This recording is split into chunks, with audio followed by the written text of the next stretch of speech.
students, in our last video we have discussed about the so many types of prices. Now we will solve the question related to the prices. A man got 10% increase in his salary. एक person है, एक कोई आदमी है, उसकी salary में कितना percent increase हुआ है? 10%. इफ हिज न्यू सैलरी, अगर उसकी नई जो सैलरी है इंक्रीमेंट होने के बाद कितनी है? 1,54,000. तो फाइंड हिज ओरिजिनल सैलरी. तो आपको बताना है कि इसकी ओरिजिनल सैलरी कितनी थी. देखिए मैं दो तरीके से करवा रहा हूं. एक तो मैं फॉर्मूले से करवाऊंगा और एक हम जनरली इसको करके देखेंगे अपने बेसिस पे. तो फॉर्मूला करते हैं हम पहले. जो भी चीज हमें फाइंड करनी है उसको हम लेट कर लेते हैं. लेट उसकी ओरिजिनल सैलरी कितनी थी? X rupees. इंक्रीमेंट कितना हुआ है? 10%. अब देखिए ओरिजिनल सैलरी पे तो होगा इंक्रीमेंट, तो 10% ऑफ X. ओरिजिनल सैलरी कितनी थी? X. इंक्रीमेंट कितना हुआ? 10% ऑफ X. तो न्यू सैलरी कितनी हो जाएगी भाई? पहले जो मिलती थी वो प्लस इंक्रीमेंट. इंक्रीमेंट ये हुआ है. न्यू सैलरी कितनी दे रखी है? 154,000 is equals to X plus 10% of X. ये आपको मैंने बहुत बार करवाया है. परसेंट के लिए अपॉन 100, ऑफ के लिए मल्टीप्लाई और X. 0 से 0 कैंसिल. ये आएगा X प्लस X अपॉन 10. क्या आ जाएगा? X plus X upon 10. हम यहां पे लेंगे राइट साइड में एलसीएम. क्या आएगा एलसीएम? 10. तो देखिए ये हो जाएगा 10x plus x is equals to 154,000. Cross multiply कर देंगे तो आएगा 154,000. और देखिए एक ये 0 एक्स्ट्रा आ जाएगा इज इक्वल्स टू 10x और 1x कितने हो गए? 11x. हमें फाइंड करनी है ओरिजिनल सैलरी, मतलब x की वैल्यू. तो हम 11 को इधर ले आएंगे.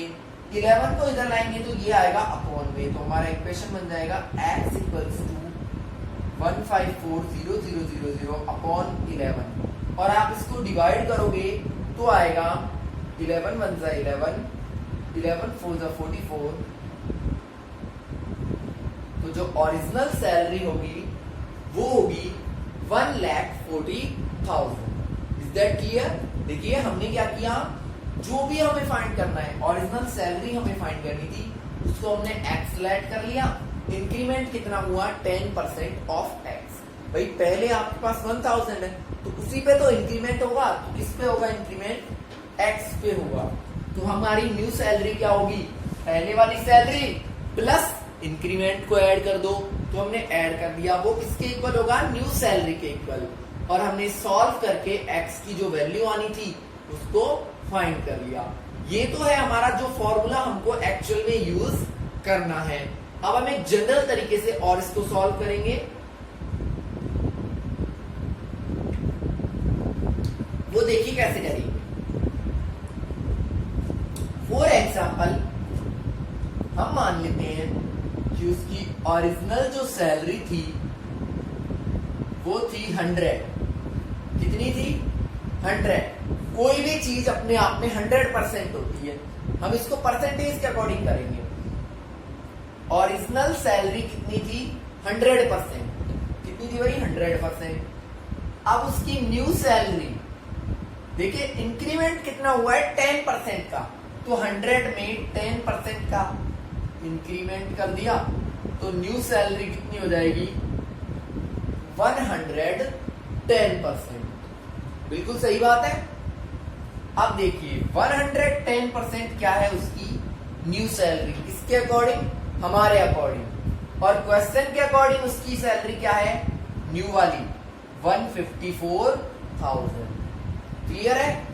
अगर 110% की वैल्यू ये है तो 1% की वैल्यू क्या होगी? 154,000 अपॉन 110. भाई 110 को इधर ले आए तो कितने परसेंट बचे? 1%. ये किसकी वैल्यू आ गई? 1%.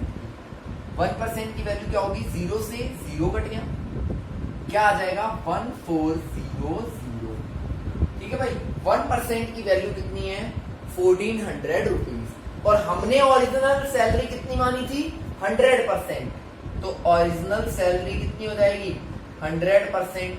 अब देखो जब 1% की वैल्यू इतनी है तो 100% के लिए इसी को 100 से मल्टीप्लाई कर देंगे, तो वो ही आ जाएगा 1,40,000।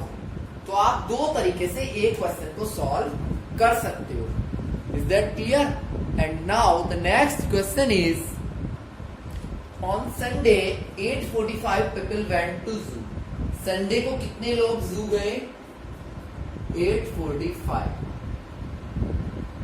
और मंडे को गए हैं ओनली 169। ठीक है भाई, हमें निकालना है कि संडे से मंडे में कितना परसेंट डिक्रीज हुआ। संडे से मंडे में कितना परसेंट डिक्रीज हुआ। तो देखिए हमेशा एक चीज याद रखना, चाहे डिक्रीज परसेंट पूछे या इंक्रीज परसेंट पूछे, जो वैल्यू ज्यादा है उसमें से कम वाली वैल्यू को माइनस करो। तो 8:45, एक्चुअली मैं आपको एक और तरीका बता देता हूं। पहले आप ये निकालो कि डिक्रीज हुआ कितना है, तो आप इसमें से इसको माइनस कर दो। सही बात है, चाहे डिक्रीज हो चाहे इंक्रीज हो, बड़े में से छोटे को माइनस करना है। तो क्या आएगा हमारे पास 6 और 7 और 6, कितना डिक्रीज हुआ है 676। एक तरीके से डिक्रीज को आप डिस्काउंट मान के चलो, कितना डिस्काउंट हुआ 676। आपको डिस्काउंट परसेंट का फॉर्मूला क्या लिखवाया था मैंने, डिस्काउंट की जगह डिक्रीज यूज कर रहा हूं मैं। क्या होता है डिस्काउंट अपॉन मार्क प्राइस, किसमें से डिक्रीज हुआ, तो डिस्काउंट अपॉन अपना तो संडे में से डिक्रीज हुआ है ना, तो संडे की वैल्यू इंटू 100। तो देखिए डिक्रीज कितना हुआ है 676, किसमें से हुआ है 8:45 में से इंटू 100। देखिए कितना आ जाएगा, इन दोनों को जब हम डिवाइड करेंगे तो हमारे पास आएगा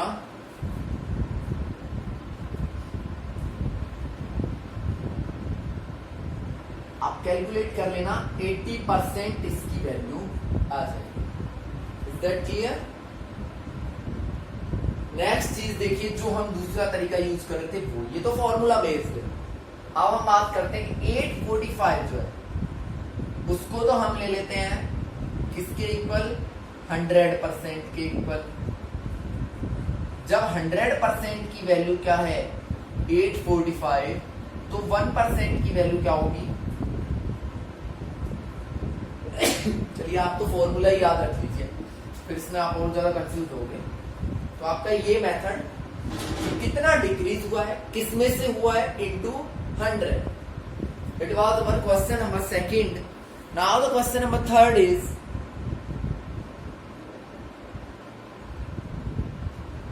next is a shopkeeper buy 80 articles in 2400 rupees। एक दुकान वाला है जिसने 80 आर्टिकल्स को खरीदा है 2400 rupees. Cost price of 80 articles is 2400 rupees. खरीदना मतलब cost price, and sell them at profit of 16%। Profit कितना कर रहा है वो 16%। Find the selling price of one article. तो एक आर्टिकल का सेलिंग प्राइस निकालना है। तो पहले देखो ये सीपी कितने आर्टिकल्स का दिया है 80 आर्टिकल्स का, तो हम निकाल लेते हैं cost price of one article. कितना हो जाएगा 2400 अपॉन 80, कितने रुपए आ जाएगा 30 रुपीज। मतलब एक आर्टिकल का कॉस्ट प्राइस कितना है 30 रुपीज और प्रॉफिट कितना है 16%। सेलिंग प्राइस क्या होता है कॉस्ट प्राइस प्लस प्रॉफिट। ठीक है भाई, ये तो प्रॉफिट परसेंटेज है। पहले आप प्रॉफिट की वैल्यू निकालो। ये क्या है प्रॉफिट परसेंटेज, तो प्रॉफिट कितना होगा 16% ऑफ। हमेशा प्रॉफिट और लॉस किस पे कैलकुलेट करते हैं मैंने बताया था कॉस्ट प्राइस पे। तो 16% किसका होगा 30 का, तो 16% ऑफ 30 ये आ जाएगा 4.8 रुपीज। ठीक है भाई। अब मैंने प्रॉफिट का आपको फॉर्मूला लिखाया था, selling price minus cost price. Profit है हमारा 4.8, सेलिंग प्राइस फाइंड करना है और कॉस्ट प्राइस है 30 को इधर लेके आओ, प्लस हो जाएगा। तो हमारे पास जो सेलिंग प्राइस आएगा वो आएगा 34.8 रुपीज। यही हमारा क्या है, आंसर है। तो ये आपका क्वेश्चन नंबर 3 हो गया। इसके बाद नेक्स्ट है हमारा क्वेश्चन नंबर 4। नेक्स्ट है, if CP of an article cost price कितना दिया है 15,500 और 450 रुपीज स्पेंट ऑन रिपेयर, और उसको रिपेयर कराने में और कितने रुपए खर्च हो गए 450। तो मतलब दुकानदार को तो वो कितने में पड़ा। तो हम ओरिजिनल अगर कॉस्ट प्राइस निकालें तो भाई खरीदा तो कितने में था 15,500 में, लेकिन 450 रुपीज उसने रिपेयरिंग में और खर्च कर दिए, तो उसको तो इतने रुपए में वो आर्टिकल पड़ा है भाई। तो कॉस्ट प्राइस कितना हो गया ये। प्रॉफिट परसेंट कितना दे रखा है 15%, तो फिर प्रॉफिट कितना होगा 15% ऑफ कॉस्ट प्राइस, क्योंकि प्रॉफिट और लॉस ऑलवेज किस पे कैलकुलेट किए जाते हैं, कॉस्ट प्राइस पे। ठीक है भाई। अगर हम इनको मल्टीप्लाई करते हैं तो हमारे पास जो वैल्यू आएगी वो आएगी 0 से 0 कैंसिल 2392.50 रुपीज। ये कैलकुलेशन करने के बाद हमारे पास प्रॉफिट आ गया। अब हमारे पास वही फॉर्मूला, प्रॉफिट का फॉर्मूला अभी हमने यूज किया था, selling price minus cost price.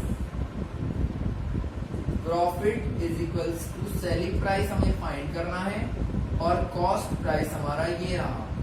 Cost price को इधर लेके आएंगे तो ये प्लस हो जाएगा।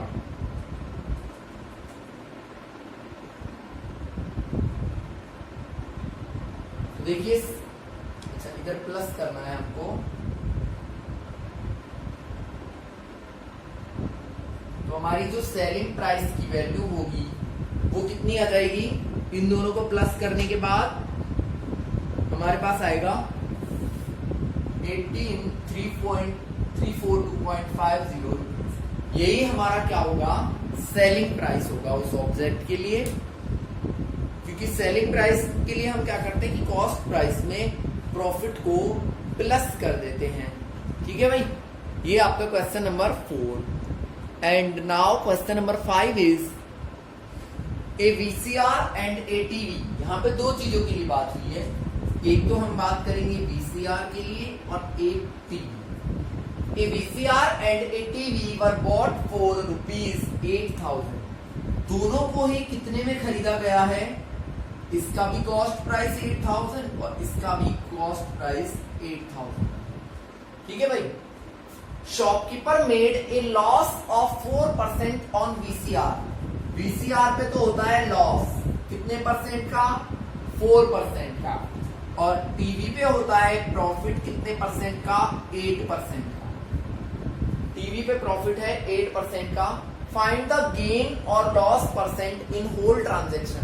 तो ये जो पूरा इसने काम किया है, टीवी बेचा है, वीसीआर खरीदा, जो भी किया है, उसमें उसको फायदा हुआ या नुकसान हुआ, और अगर फायदा हुआ तो कितना हुआ, नुकसान हुआ तो कितना हुआ। गेन मतलब होता है प्रॉफिट, लॉस तो आप जानते ही हो। तो देखिए पहले हम वीसीआर के लिए देखो, अगर हम दोनों के लिए बात करें, अलग अलग बात भी करेंगे और एक साथ पूरे हिसाब की बात भी करेंगे।